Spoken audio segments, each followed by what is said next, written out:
This is Chasing the Horizon, a podcast by, for, and about motorcyclists, brought to you by Dunlop Motorcycle Tires and the BMW Motorcycle Owners of America.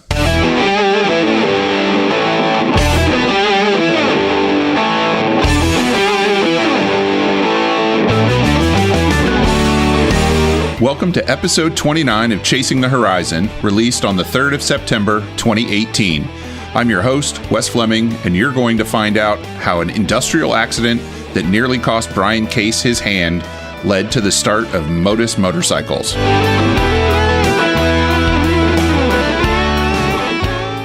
Before I get going on the news here in the first episode of Season 2, I want to take a second to highlight the new stuff going on. The show is mostly what you're used to, but obviously you heard new music at the top of the show. The music I'll be using throughout Season 2 was written and recorded by Brian Hinton, an MOA member and guitar shop owner. If you're down in Montgomery, Alabama, look him up at his shop, Elite Music Sales, and tell him you heard about the shop on Chasing the Horizon. There's new artwork for the show, and a new URL for the website is on the way too. Even when that's finally in place, all the URLs I've used on the show before will continue to work, so you don't have to even update your bookmarks. For now, you can still use horizon.bmwmoa.org to get blog posts, show notes, and other information by, for, and about the show. As you'll hear after the discussion portion of this episode, the show now has an official sponsor, Dunlop Motorcycle Tires. Throughout the season, you're going to hear info about Dunlop products, and we're working on some special discounts and giveaways that are open exclusively to people who subscribe to the show's mailing list. You can get on that list anytime by going to tinyletter.com/chasingthehorizon. Now, let's get on with the news.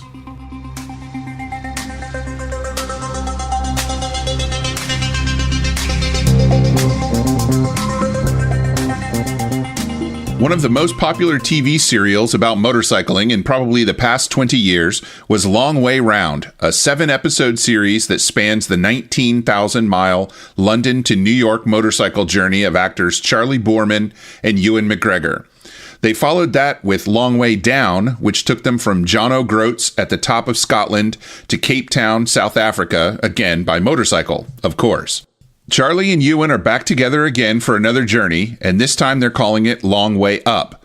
They'll be riding from Ushuaia at the southern tip of Argentina to as far north in Alaska as they can get.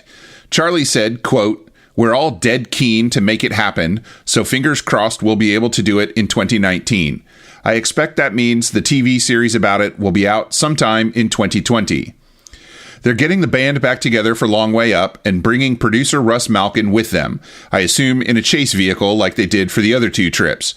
The one thing I know a lot of people are wondering is if Charlie and Ewan will ride BMWs on this trip like they did on their first two trips.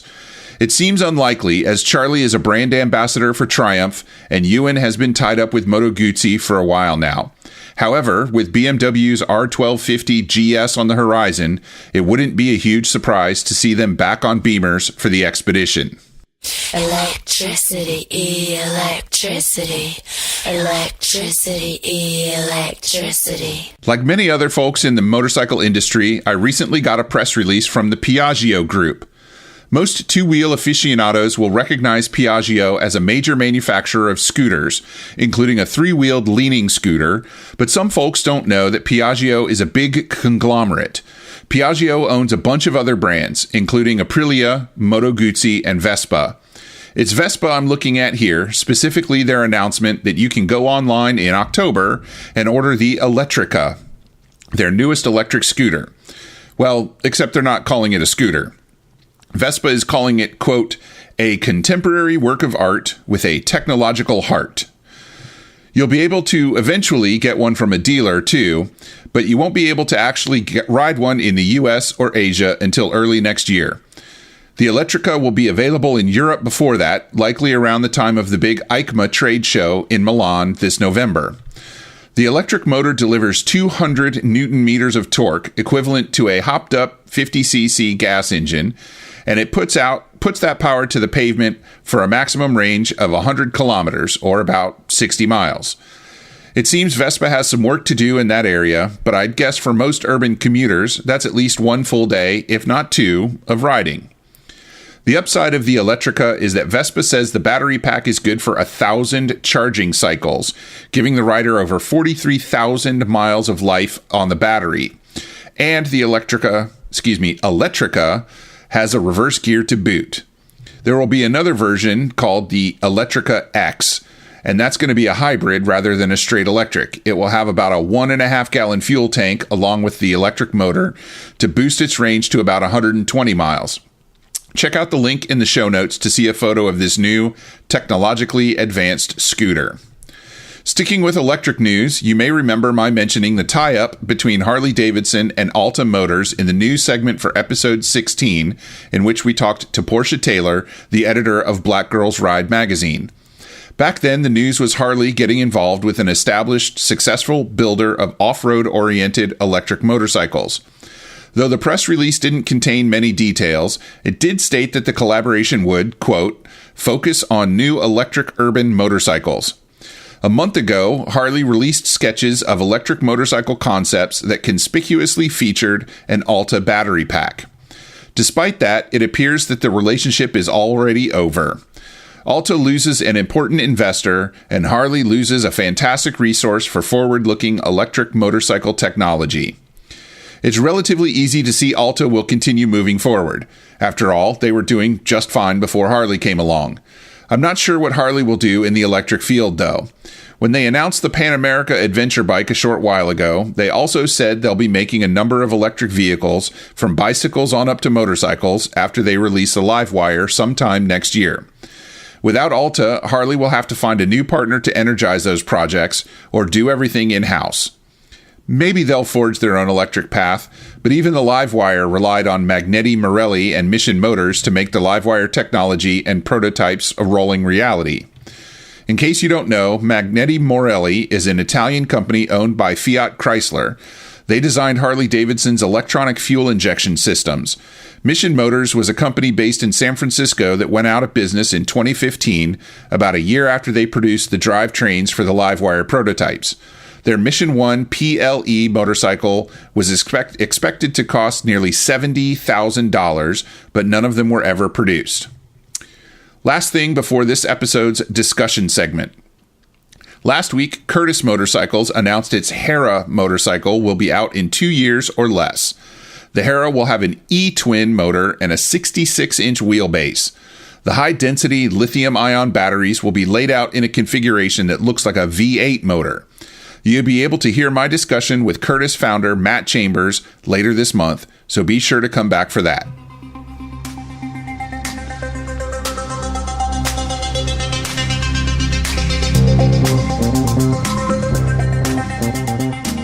I'll be honest with you, I had planned to run my discussion with Matt Chambers of Curtis Motorcycles as the first 2 episodes right here in Motorcycle Manufacturer Month. But on Saturday morning, I woke up to the bombshell news that Motus Motorcycles had abruptly gone out of business. Motus co-founders Lee Kahn and Brian Case issued the following joint statement on Facebook, and I quote, "After an amazing 10-year ride, Motus is forced to shut down operations effective immediately. This week, Motus financial backers unexpectedly informed management that they will not provide sufficient capital to maintain operations and grow the business. We were surprised and disappointed, especially because we have been working so hard preparing an October 2018 product launch into a new and exciting segment, as well as new features on the MST series. This is very unfortunate timing, and we will work quickly to find a new path forward for Motus Motorcycles and our American V4 powertrain division." Without trying to interpret or expand on anything they said, I want to say it's a crying shame that Motus has closed.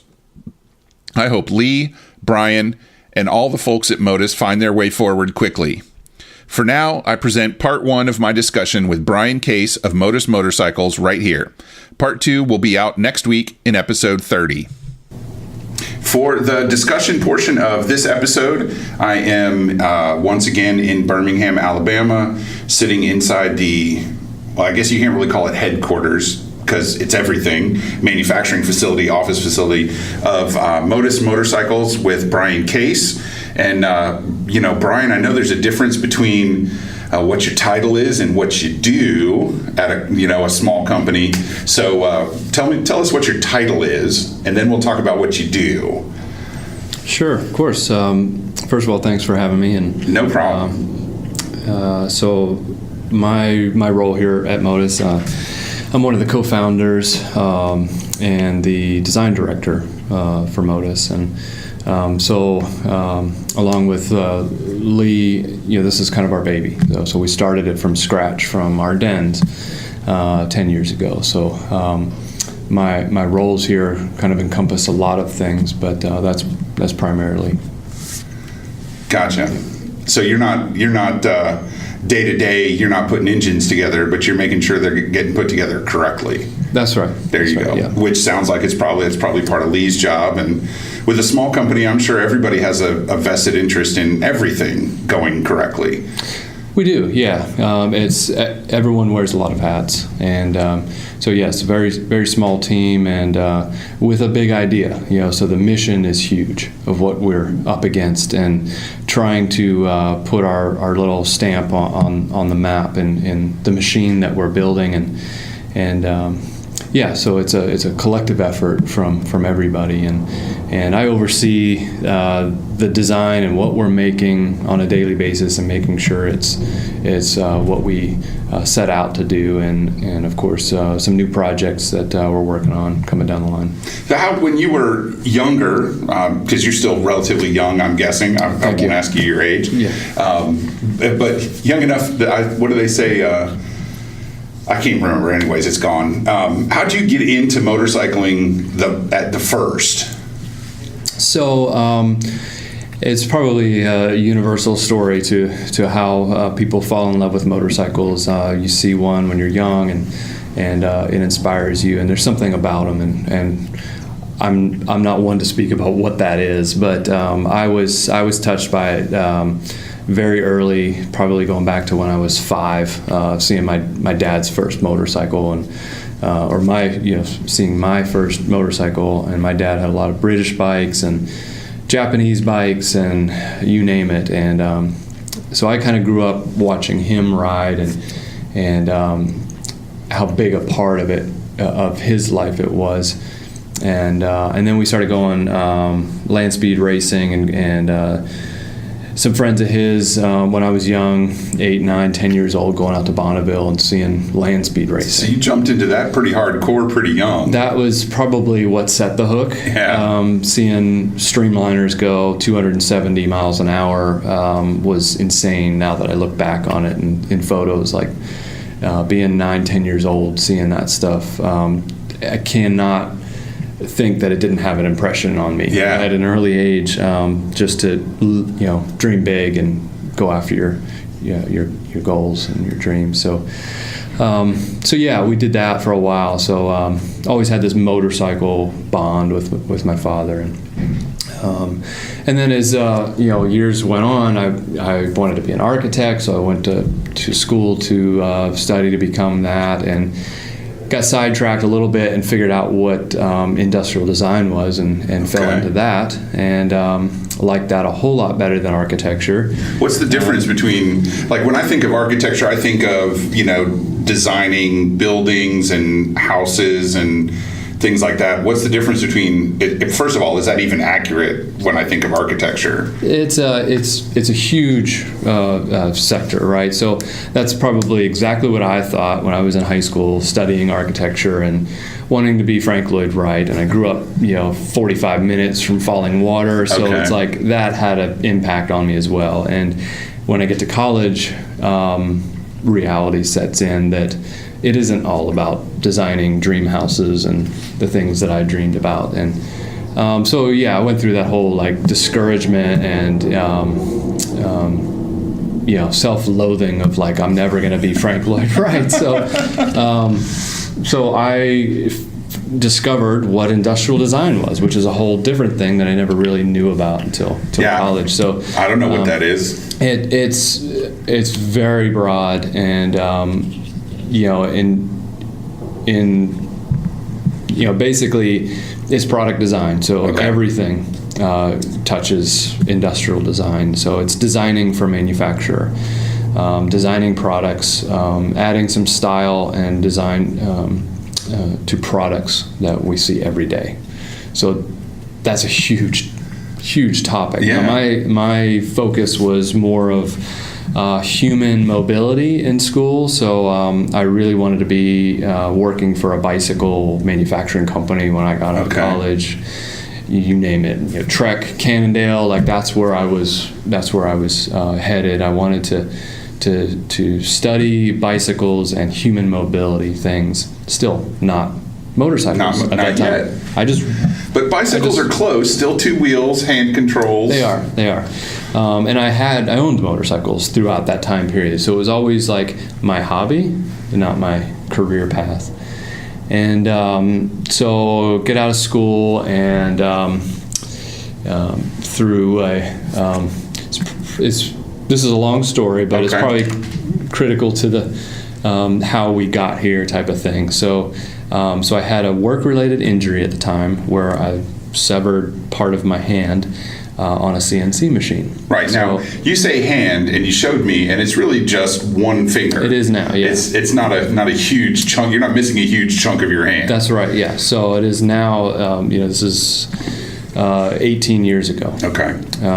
So I've had a number of surgeries to get it to this point. So this happened in 2000. And work-related injury, I was working night shifts, second shift at a manufacturing plant while I was in school to get my degree, and I got hurt on the CNC machine, and it obliterated my left ring finger and lacerated my middle finger, and it was a mess. I lived that way for 4 years with a really botched, nothing I could do about it at the time, but kind of a botched surgery to repair it all.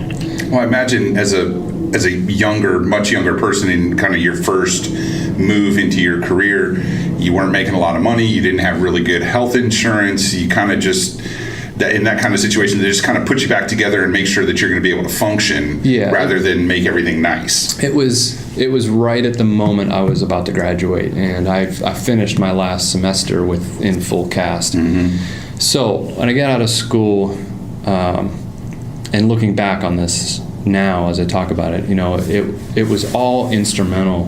That adversity is all instrumental to my path from that point on. Because I didn't go out and seek the job that I wanted. I just got discouraged, so I kind of regrouped, what am I going to do? So I started a company.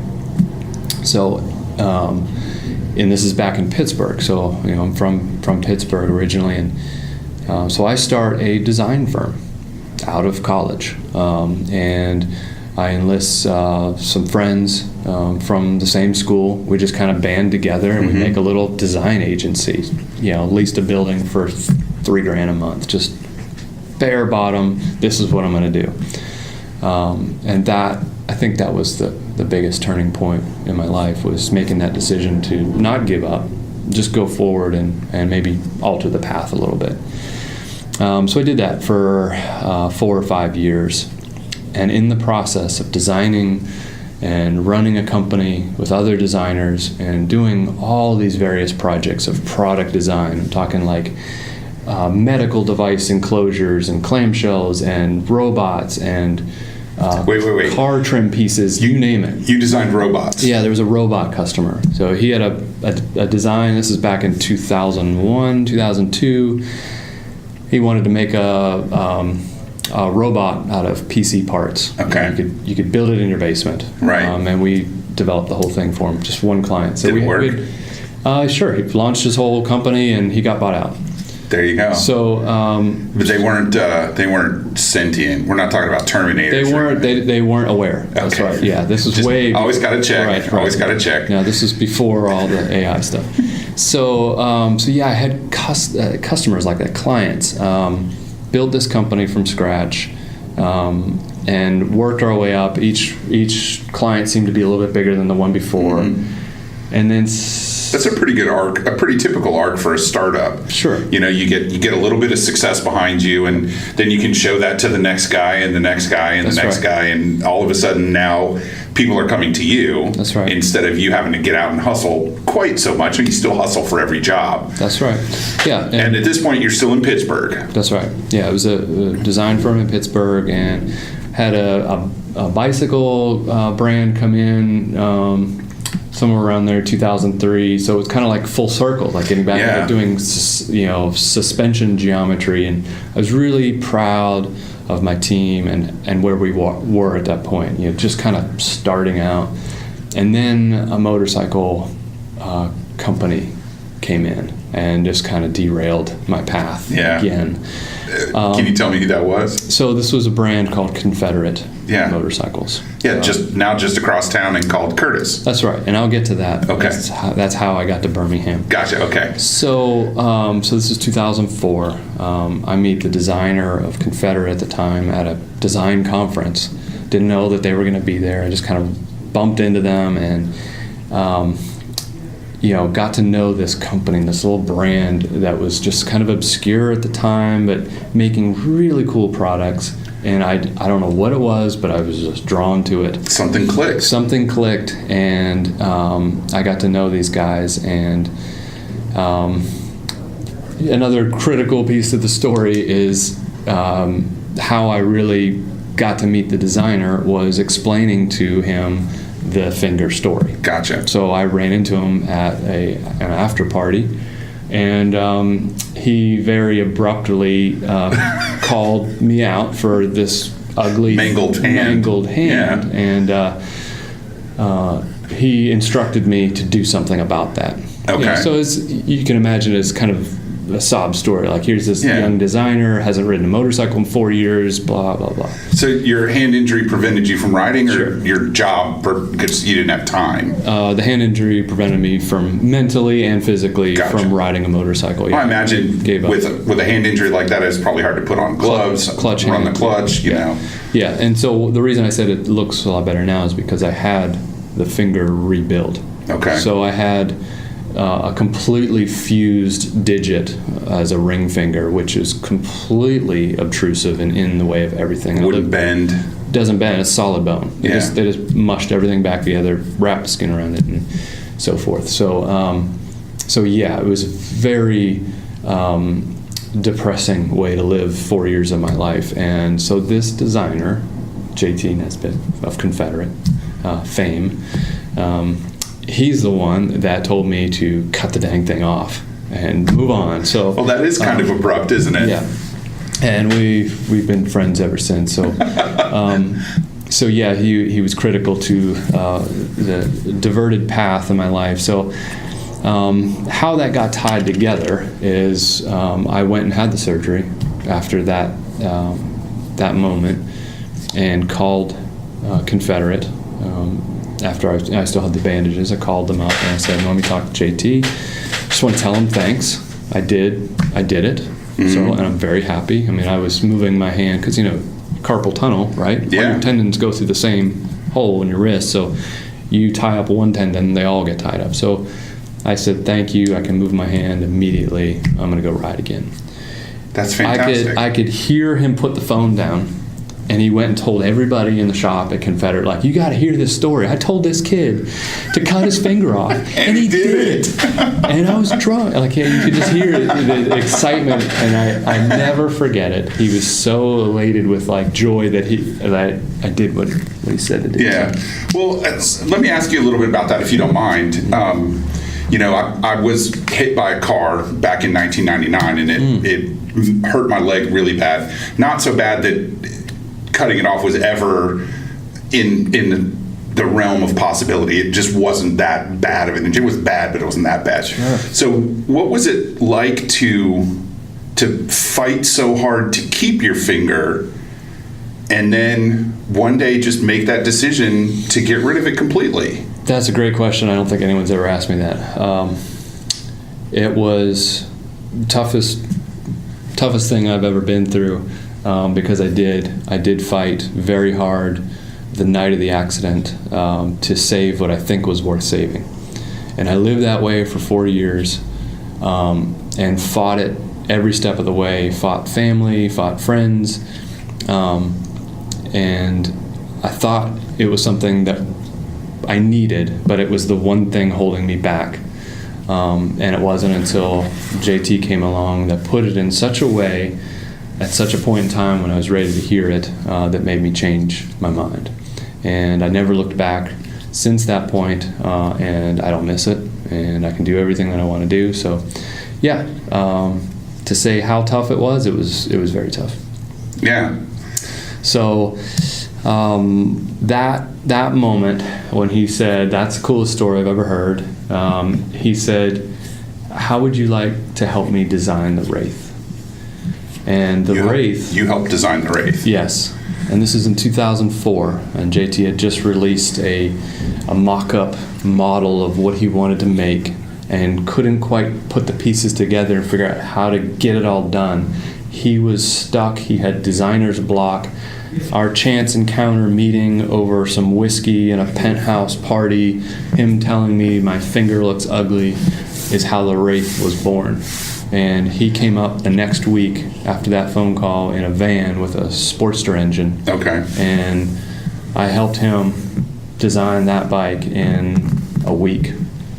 And we made it. 3 months later, we were running it at Bonneville with the carbon backbone and the aluminum fuselage. So that bike was kind of born out of my shop in Pittsburgh. Was that the first bike that you had anything to do with, that you took to Bonneville? Yeah. So what was that like, growing up, going to Bonneville with your dad, your friends, your family, and now you're at Bonneville watching somebody ride off on a bike that you helped build? Yeah, it was 20 years to the month. No kidding. I just turned 28 August of 2004. It was 20 years to the month I was there with my dad watching Dennis Manning in a Streamliner. And so it was an emotional high, to say the least. Yeah. And JT and I were just on cloud nine that we pulled it all off in a matter of months, and it was kind of a cool concept at the time, and a very small company. Confederate was this little boutique brand. Right. I didn't really think anything of it.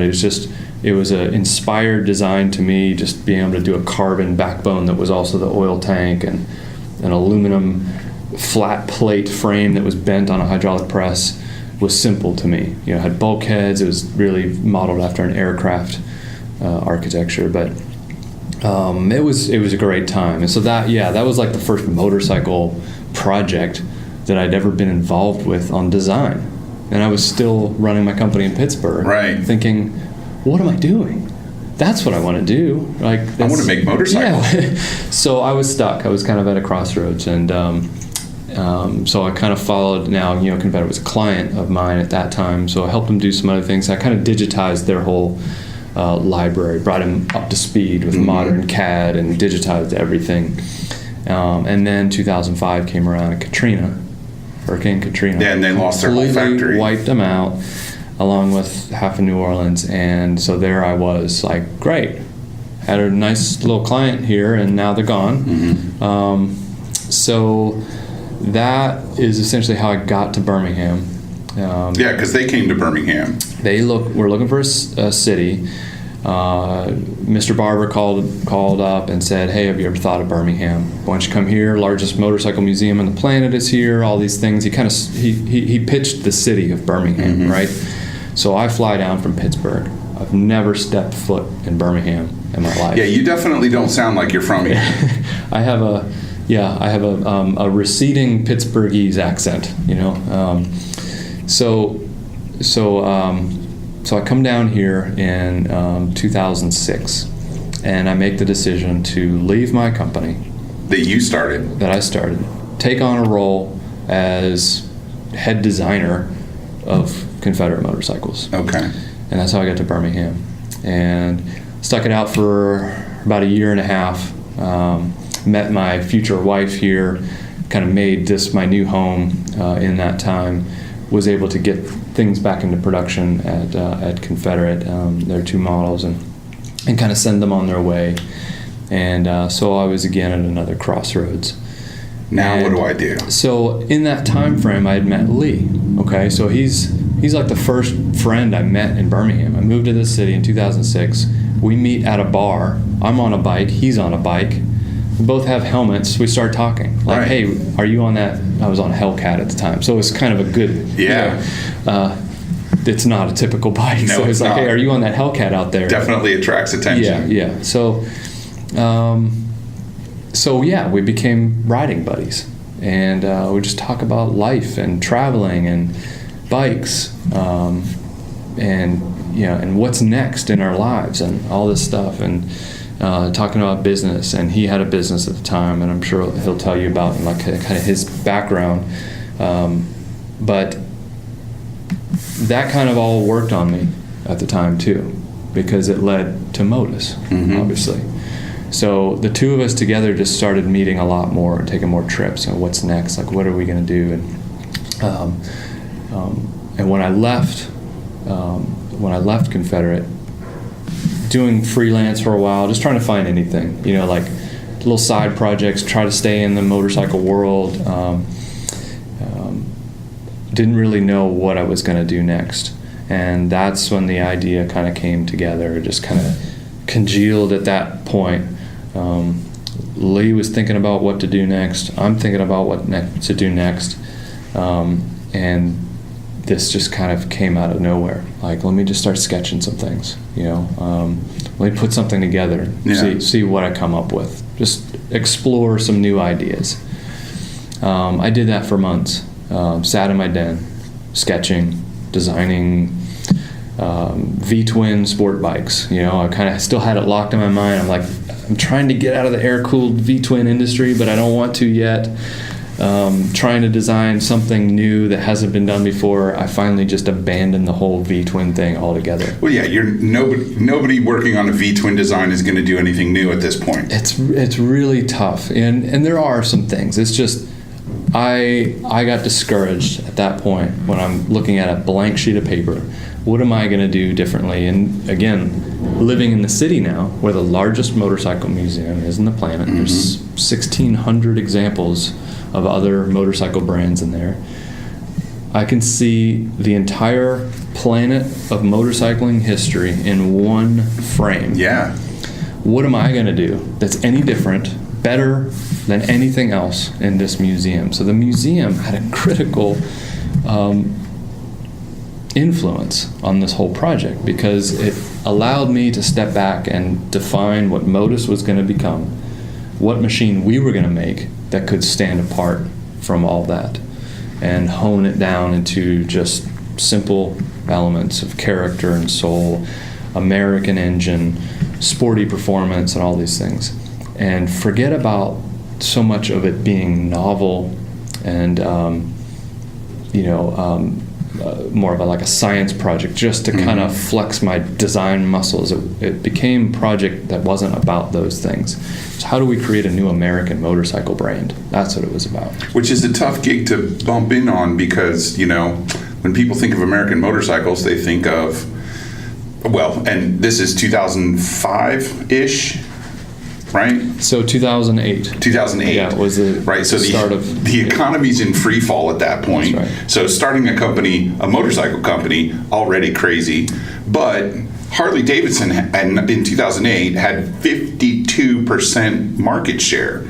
If you weren't selling Harley Davidsons, you were having a hard time selling motorcycles. Yeah. And Harley was having a hard time selling motorcycles. So now you want to make a new motorcycle, brand new, nobody's ever seen in the United States, and sell that to people. That's right. So you guys were basically crazy. We were crazy. We were told we were crazy by everybody, and trying to pull together seed money and investors and all that. We went through this whole, let's just kind of shoestring it along. Let's start small. Let's just do small projects, one bite at a time. Let's get an engine. Let's do a chassis. Was the only way we could put it together. But yeah, there was, I think 2009 or 10. There was manufacturers out there that were just stopping production, right? Suzuki didn't make a model year one year. Like, it just, everybody's, and you're right, it was like free fall. So why on earth are two guys out of Birmingham, Alabama going to make a new American brand? So what we were looking at is the coming storm. of brands, really powerful brands in Europe, like BMW and Triumph and Ducati, coming into the States with new product, and they were growing. Yeah. So American brands were in free fall, going down, but the European and Japanese brands were going up. So the design of what a Motus is was influenced by the market segments we thought were growing at the time. Okay. Yeah. So, how did you, when you finally decided to abandon the V-twin direction? Eventually, obviously, you settled on a V4, but it's not a longitudinal V4. It's a side by side.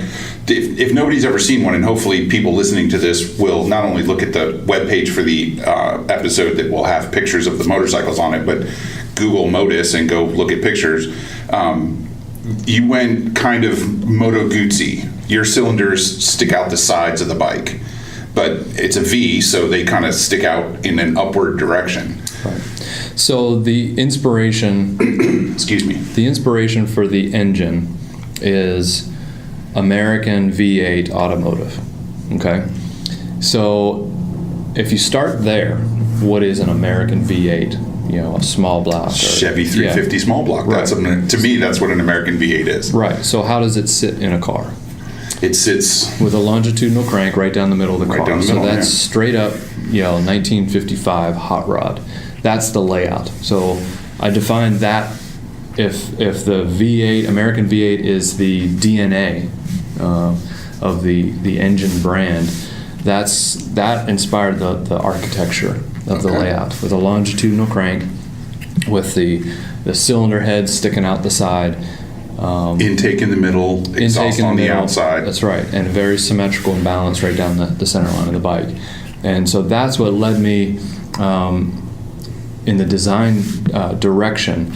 Now, have there been other longitudinal crank motorcycles out there? Yeah, sure. So that helped me, because it meant that it's not like blazing, new path here. Somebody's done it before and it works. No one could say that doesn't work. Right. You just have to figure out how to make it work for your design aesthetic. Right. So what can we do differently that other people haven't done before? So in that layout, there's things that we could come up with, like how we turned the power, and why we did a chain final drive, and why the clutch is replaceable in 20 minutes on the side of the bike, and standard things like that went into serviceability, what we wanted to have as a sport touring bike. So very dependable, long-term, 2-year unlimited mile warranty, and so forth. So all of those things went into the decisions on that layout. It was all inspired from how do we be undeniably American without treading on the toes of other American brands. We're not trying to out Harley. They do cruisers and nostalgic and classic very well. They always have. So, or Indian, they're doing nostalgia, Americana nostalgia. They're doing it very well, right? So we're not going to outdo them on that. So it was kind of all in that same mix of how do we come up with something new and different, but undeniably American in the process. Well, I think certainly starting with your concept from a V8, in car culture, there really isn't anything more American than that kind of 50s, 60s, early 70s V8. Yeah. Until the oil crunch came along in the mid 70s and kind of swept Japanese 4-cylinders onto the market. But even my first car was a Chevy Nova with a 350 V8 in it, and I've been chasing that engine, that car, ever since, and I can't get that back. So when you ride a Motus, I can almost guarantee the feeling you had in that car when you were younger will come back to you immediately. It is the same feeling on 2 wheels. So here's something I remember about that Chevy V8, right? But first of all, the tremendous amount of power that it puts out, the low end torque especially, but it always seemed not just aggressive, but unruly. Like, it was almost daring me to push down on the gas pedal. So do you feel like you've kind of translated that feeling into your motorcycles? I would say no doubt. No doubt. And I'm sure there's a lot of Motus owners out there that can attest to that feeling of it screaming to you on a Saturday morning to twist that throttle. And that's what we wanted it to have. But also, and that's one of the things that I think really makes Motus unique is, like you were saying, it would be easy to build a cruiser. There would be a market for it. There's always going to be a niche market for cruisers that are outside the mainstream, people to, kind of go to that. But you guys, and you could have done a sport bike right now in that vacuum. Nobody knew, of course, at the time, but Buell was almost done. Harley was going to shut down Buell in a couple of years. So you could have gone to the sport bike area, which, again, would have sold you some units and would have built you a reputation. But you didn't go any of the easy directions. You went kind of in the middle with sport touring. So where did that come from?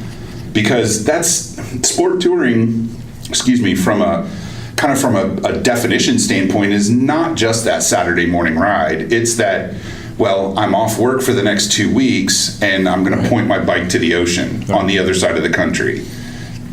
No, that was, I guess that was probably pretty bold as a category because we knew the sport touring crowd rides their machines, and it's not an abusive thing. I'm not saying like they abuse their bikes, but they ride them and they put a lot of miles, and that is a duty cycle that we knew we would have to be prepared for. So it was we were proceeding with caution. Like, are we sure we want to kind of throw this down and make a machine that needed to stand up in this type of environment? Because yes, it would have been easier just to make a casual parade bike or something. And probably from coming from that world, that the air-cooled V-twin and the demise of the chopper industry, I had learned a lot about that industry when I was in it and had my head around it. And I think that helped influence what Motus was going to become, that we didn't want to do motorcycles as kind of show bikes or living room bikes. We wanted to make a machine that would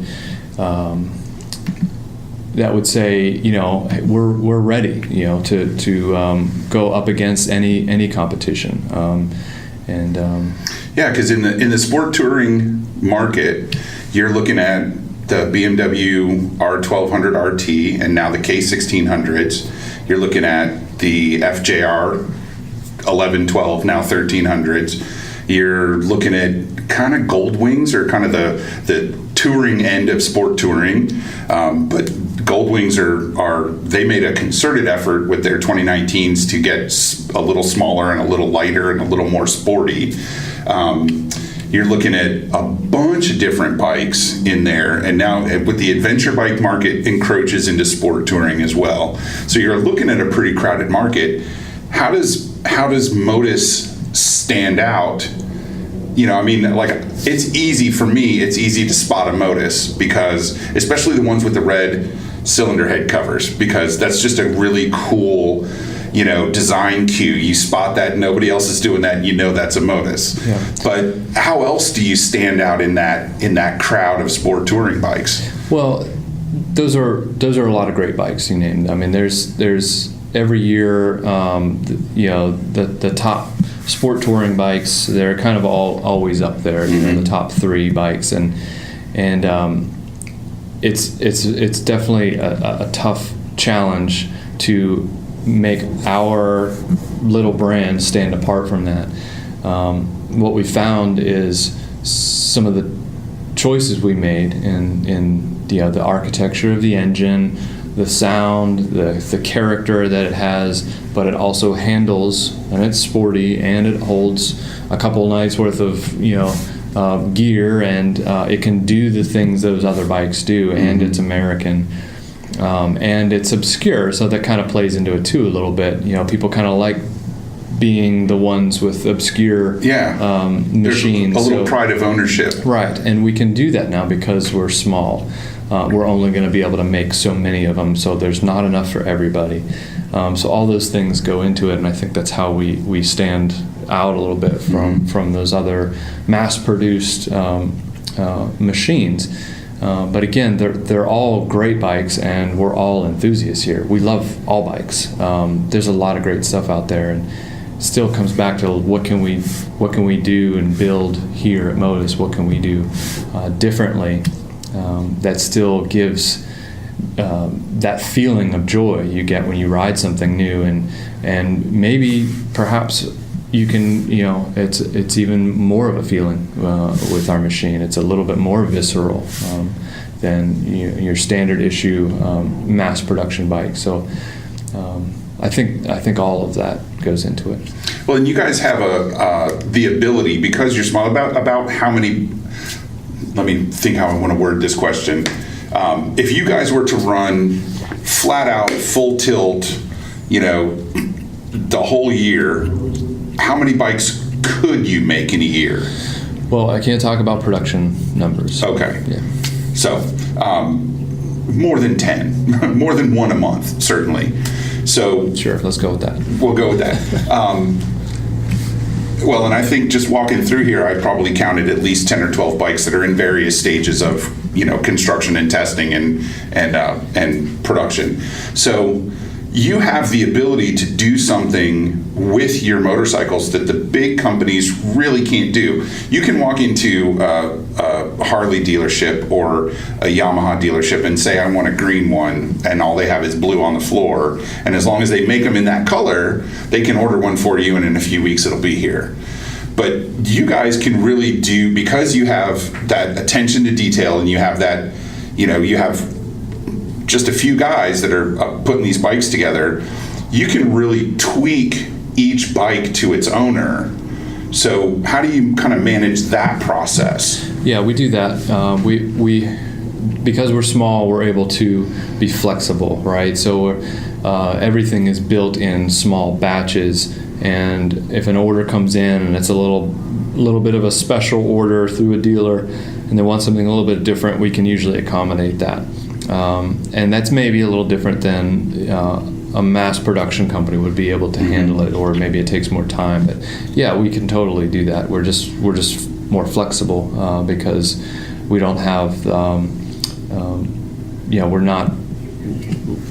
we don't have that mass production burden over us. So that's nice. I mean, and it's actually growing more than I expected it to. From custom operations, special paint or whatever it is. And that's nice that people want something a little bit different to make it their own. Mm-hmm. What are some of the typical adjustments or modifications or add-ons that they can get from you guys? What are some of the typical ones that people will ask for? Well, of course, there's the standard things. We'll put LED lights on them, and we've got accessories that we'll do here at the factory, so they don't have to mess with the time of doing it at the dealer, and heated grips and heated seats and luggage racks and rear luggage. And then we've done some custom paint, body work. We've done full carbon fiber additions. Ooh, I bet that was pretty. Yeah, that was. There's a lot of work behind doing a raw carbon. Yeah. Completely unpainted raw carbon. It was 100% carbon, and really nice looking machine. It's beautiful.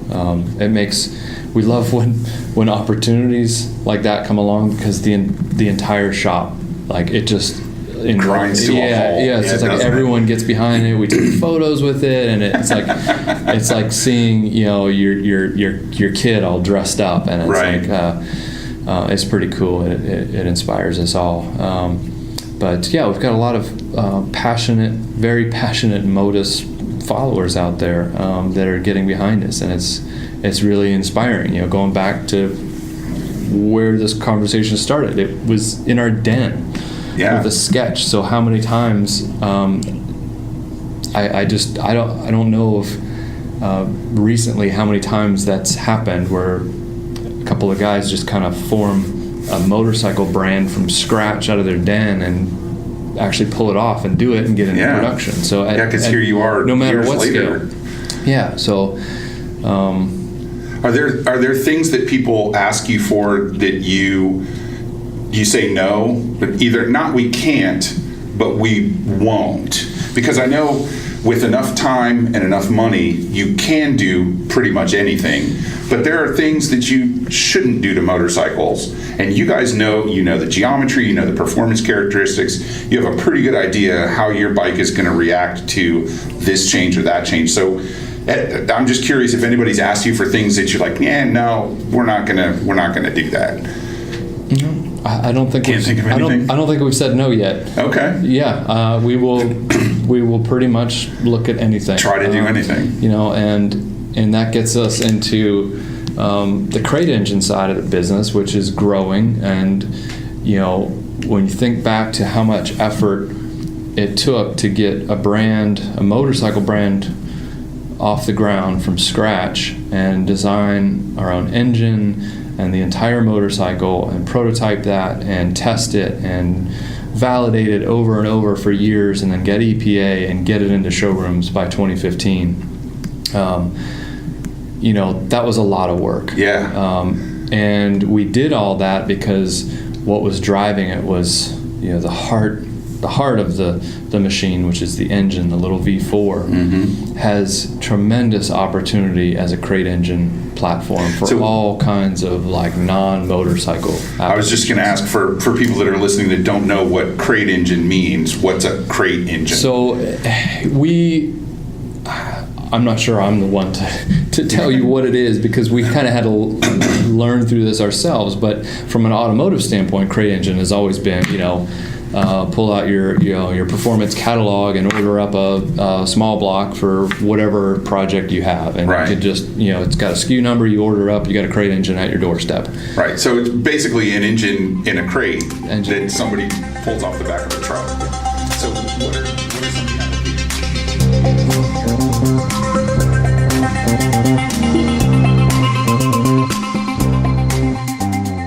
Chasing the Horizon is brought to you in Season 2 by Dunlop Motorcycle Tires. Motorcyclists the world over recognize the name Dunlop, and for good reason. With extensive global resources and a commitment to racing disciplines worldwide, Dunlop draws on a vast body of knowledge to develop innovative motorcycle tire technology. Much of this technology quickly makes its way to motorcycle riders, whether they ride on the street, track, or a weekend off-road adventure. Dunlop maintains extensive development and manufacturing capabilities in the U.S., focused on developing groundbreaking new products. Dunlop has been building motorcycle tires using domestic and foreign materials in Buffalo, New York since 1920, and to this day is the only manufacturer building motorcycle tires in the USA. Point your web browser to dunlopmotorcycletires.com to learn more about Dunlop's promotions and road race schools, get tips on tire care, and use a searchable index of hundreds of Dunlop motorcycle tire dealers across North America.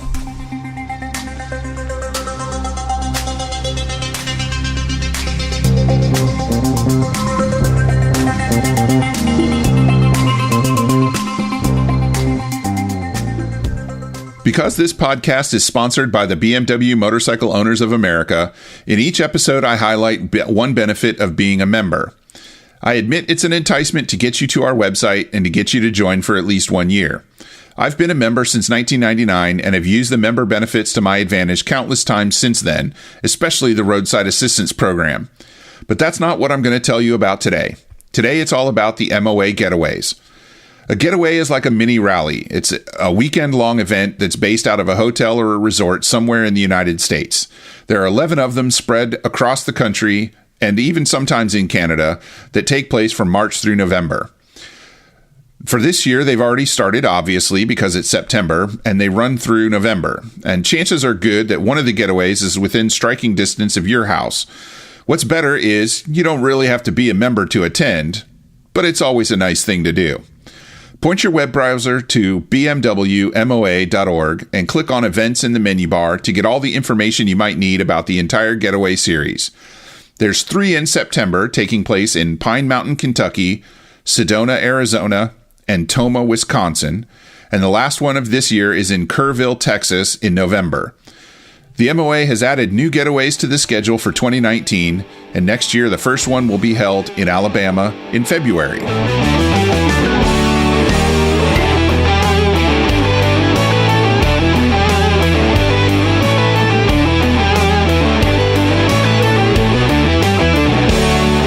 Chasing the Horizon is on Facebook, Twitter, and Instagram. There's also a mailing list with exclusive content and the occasional giveaway that's only open to subscribers. You can sign up for the mailing list at tinyletter.com/chasingthehorizon. I also hope you'll visit the websites for my guests and sponsors and learn more about what they're doing. Thank you for coming back for the 29th episode of Chasing the Horizon, which featured the first half of my discussion with Brian Case of Modus Motorcycles. The next episode will feature the second half of that conversation, and that will be out on Monday, the 10th of September. Thanks again to all our guests and listeners for devoting their time to the show. We'll see you out there somewhere on the road, or off it. Ride safe.